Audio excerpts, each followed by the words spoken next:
किसी भी प्रकार का गले संबंधित अगर आपको रोग सता रहा है, जैसे कि अचानक आपको गले के अंदर खराश लग रही है, दर्द महसूस हो रहा है, गले में सूखापन आ रहा है, लार बहुत कम बन रही है, खांसी भी चल रही है तो वह सूखी चल रही है, टॉन्सिल हो चुका है, थायराइड हो चुका है, सबके लिए सिर्फ 1 चम्मच भर करके इसका उपाय करेंगे तो आपके गले के जितने भी रोग हो रहे वह पूरी तरह से ठीक होने लग जाएंगे। वैसे गले संबंधित रोगों पर मेरे काफी सारी वीडियो है, अगर आप उनकी रेमेडी भी करेंगे तो आपको 100% आराम मिलेगा। आज भी मैं आपके लिए एक जबरदस्त उपाय लेकर आई हूँ, लेकिन सबसे पहले समझते हैं कि गले में चुभन लग रही है, अटका हुआ लग रहा है तो ये क्यों होता है। अगर किसी भी व्यक्ति को थायराइड है तो गले में चुभन भी लग सकती है, गले के अंदर कफ बलगम बहुत ज्यादा बनता है तो भी चुभन लग सकती है, या कई बार गले में एलर्जी हो जाती है जिसकी वजह से भी चुभन महसूस होने लगती है, तो ये कारण बनता है गले में चुभन होने का। इसी तरह से अगर गले में खराश आ रही है तो या तो किसी व्यक्ति ने बहुत ज्यादा मीठा खा लिया है और उसके ऊपर पानी का सेवन कर लिया है, ठंडे पानी का, जिसकी वजह से अचानक से गले में खराश आने लगती है। अगर किसी का पाचन बहुत ज्यादा कमजोर है और एसिडिटी की समस्या है और खाना नहीं पचता है तो एसिड का पानी जो होता है मुंह के अंदर आ जाता है, उसकी वजह से भी गले में अटका अटका सा लगता है, चुभन जैसा लगता है, गला भारी रहता है। अगर किसी व्यक्ति को बार बार जैसे कि खांसी चल रही है सूखी और मुंह में सूखापन है, जैसे गीला बिल्कुल भी महसूस नहीं हो रहा, कफ भी नहीं आ रहा है और ऐसा लग रहा है कि पूरा मुंह ड्राई हो रहा है, बार बार आप पानी पीने जा रहे हैं, आपके होठ पूरे ड्राई हो रहे हैं, जीभ पर ऐसा लग रहा है कि मोटी मोटी सी जीभ हो रही है, यानी कि इसमें सूखापन आ रहा है, ड्राईनेस आ रही है, तो ये कुछ और कारणों से हो सकती है। जैसे शरीर में वात बढ़ता है तो भी इस प्रकार से दिक्कत हो सकती है, और अगर किसी का पाचन जैसे कि पुरानी कब्ज उसे परेशान करती है तो भी आपका गले में एकदम से वात बढ़ती है जिसकी वजह से सूखापन आने लगता है, ड्राईनेस बहुत ज्यादा होने लगती है। अगर किसी को टॉन्सिल के बहुत ज्यादा रोग होते हैं, जैसे टॉन्सिल पर सफेद द्रव्य जमने लगता है बहुत सारे लोगों को,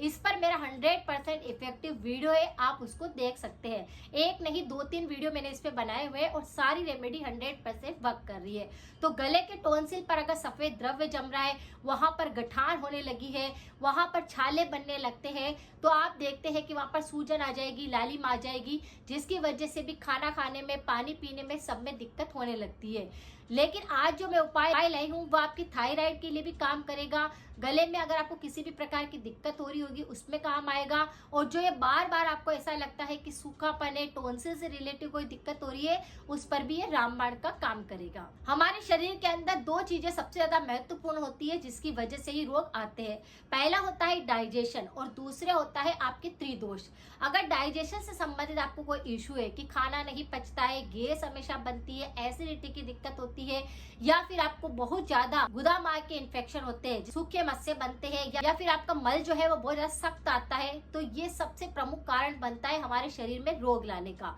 इसी तरह से अगर किसी भी व्यक्ति के तीनों दोष संतुलित है तब तक कोई दिक्कत नहीं है, लेकिन किसी भी व्यक्ति के तीनों दोष जो होते हैं, तीनों प्रकृति होती है, वह सही ढंग से काम नहीं करती है। किसी का वात असंतुलित रहता है, किसी का पित्त असंतुलित रहता है, किसी के तीनों दोष असंतुलित रहते हैं, तो हम बिल्कुल भी इस बात पे सहमत नहीं हो सकते हैं कि किसी का कौन सा दोष असंतुलित हो रहा है। ये आपको खुद ही समझना है कि अगर आपके शरीर में वात के रोग आ रहे हैं तो वात असंतुलित हो रहा है, जैसे कि शरीर में ड्राईनेस है, खुजली है, आप बहुत पतले हो चुके हैं, या फिर आपका थोड़ी थोड़ी सी देर में आपको ऐसे ठंड जैसा महसूस होता है, तो वात प्रकृति असंतुलित हो रही है। इसी तरह से अगर पित्त असंतुलित होएगा तो बहुत ज्यादा महसूस होएगा कि गले में पित्त बढ़ रहा है, एसिडिटी हो रही है, खट्टा पानी मुंह के अंदर आ रहा है, बार बार जलन जैसा लगेगा, तो इस प्रकार से आप समझ सकते हैं कि पित्त की वजह से हो सकता है। पित्त जैसे ही डिस्टर्ब होएगा ये दिक्कत होएगी। और पित्त डिस्टर्ब क्यों होएगा? अगर किसी का भी लीवर सही ढंग से काम नहीं कर रहा होता है तभी पित्त असंतुलित होता है।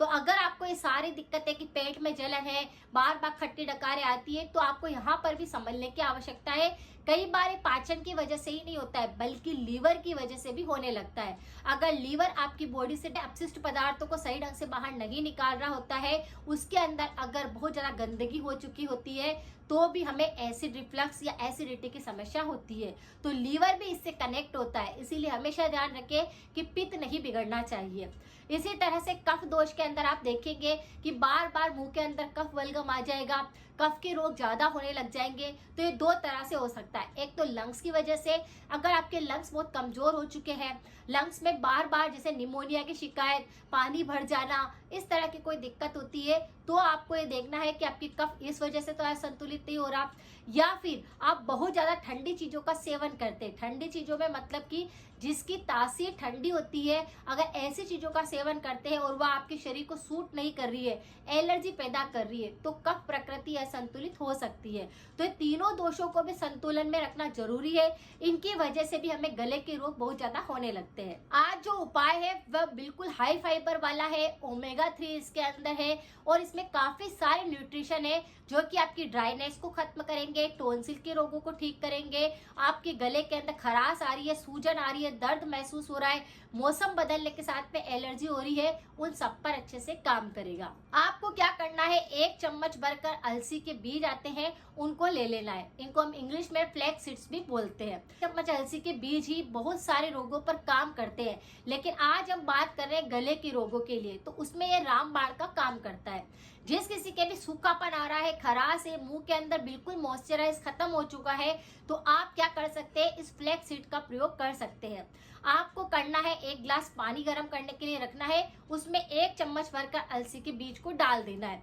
और इसे हल्की आंच पर थोड़ा सा बॉईल कर लेना है। फिर इस पानी को आपको छान लेना है, यानी उस पानी को जब आप देखेंगे, अलसी के बीज जिसमें डाले हैं वो पानी थोड़ा सा चिकना चिकना हो जाएगा, उसका कलर दूध जैसा होने लग जाएगा। तो बस इस पानी को आपको छान लेना है और थोड़ा सा गुनगुना इसे कर लेना है। इसके बाद इसे ही आपको मुंह में भर करके बार बार घुमाना है, गरारे इससे करने हैं। गरारे करने का मतलब इसको मुंह में भरना है, पूरे मुंह के अंदर घुमाना है, गले में ऊपर रख करके और इसको अच्छे से गरारे करके और फिर थूक देना है। इस उपाय को दिन में 3 बार अगर कोई व्यक्ति करता है तो खराश इंस्टेंट ठीक हो जाएगी, दर्द बिल्कुल गायब हो जाएगा, सूजन आ रही थी, छाले मुंह में हो गए थे, आपको पित्त की वजह से दिक्कत हो रही थी, या गले में टोंसिल की वजह से कोई दिक्कत आ रही थी, लार सही नहीं बन रही थी, ये सब पर अच्छे से काम करेगा। सिर्फ 2 मिनट का उपाय है और इसे करते ही तुरंत आपको रिजल्ट भी देखने को मिलेगा। इस उपाय को करने के बाद ध्यान रखना है कि 1 घंटे तक आपको कुछ भी नहीं खाना है,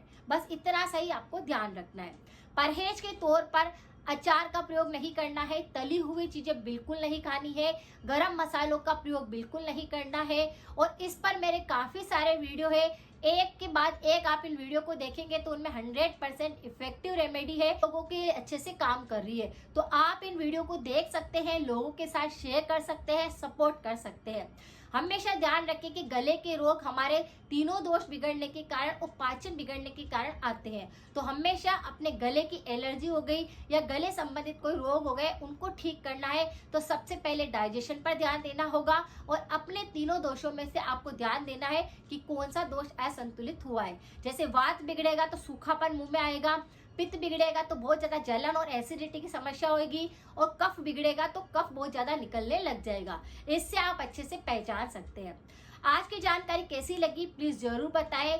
मिलते हैं फिर नेक्स्ट जानकारी के साथ में, लेकिन शेयर करें, सपोर्ट करें, लाइक करना बिल्कुल ना भूलें। Thank you so much.